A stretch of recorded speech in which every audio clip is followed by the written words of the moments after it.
السلام عليكم ورحمة الله وبركاته. متابع قناة الشيف خالد.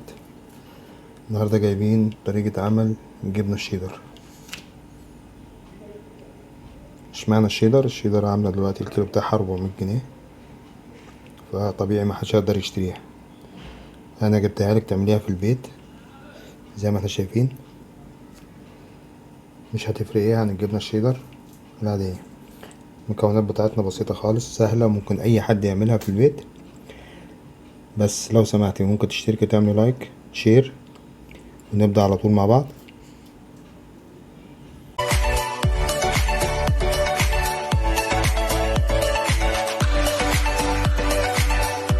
90 جرام نشا.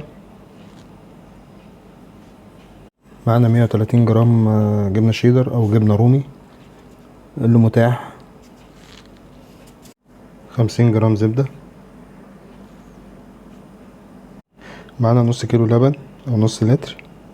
تمام. يا ريت يكون لو هو لبن فريش بقري جاموسي بيكون بخيره يعني. لو ما كانش يبقى عادي لبن العلب اللي هو المعلب، مفيش مشكلة. معانا اللبن اهو، نحط عليه ملح، سكر، دي نص معلقة ملح نص معلقة سكر. تمام. وهنزل بعد كده بالجبنة.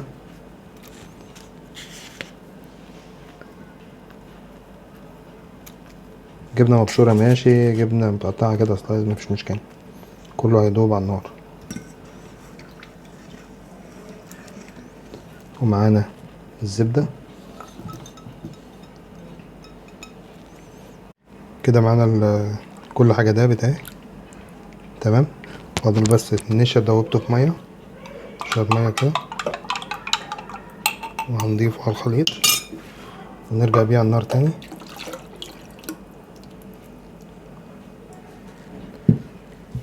نطلع بيه على النار، هنقعد نقلب، هتعمل تكتلات كده معانا، نقعد نقلب على طول.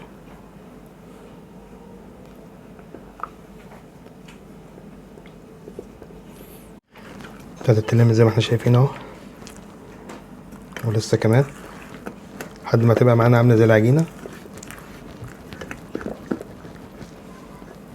ممكن نشيلها عند المرحلة دي كده وتبقى معانا شيدر مطبوخ زي ما احنا شايفين كده، لكن احنا عايزينها ايه جامدة، فلسه هنديها تاني، نسويها تاني على النار. شوف عاملة ازاي معانا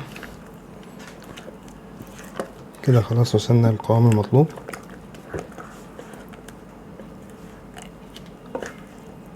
بص مش بتلزق في الحلة اهي.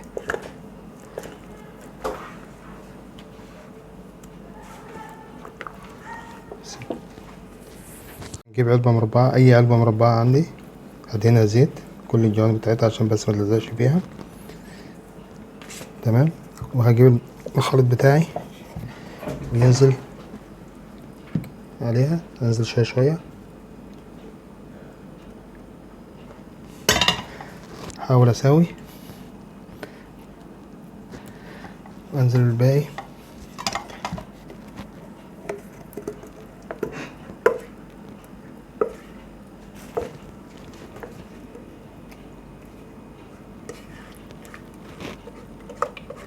نبدأ نسويها كده، نضغط عليها.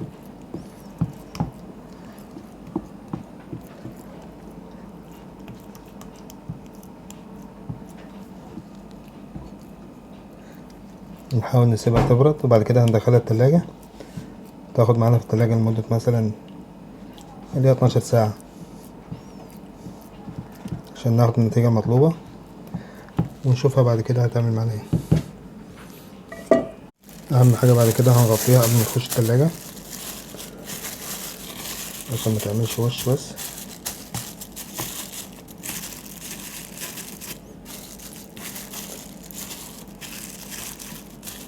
كده زي الفل. نشوف النتيجة بعدين.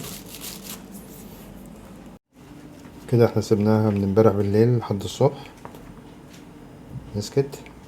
هنطلعها من العلبة. بسم الله. النتيجة بتاعتها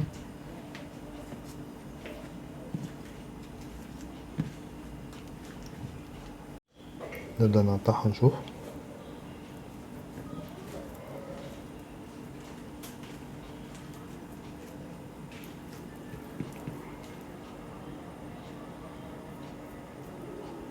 نقطعها معانا بكل سهولة.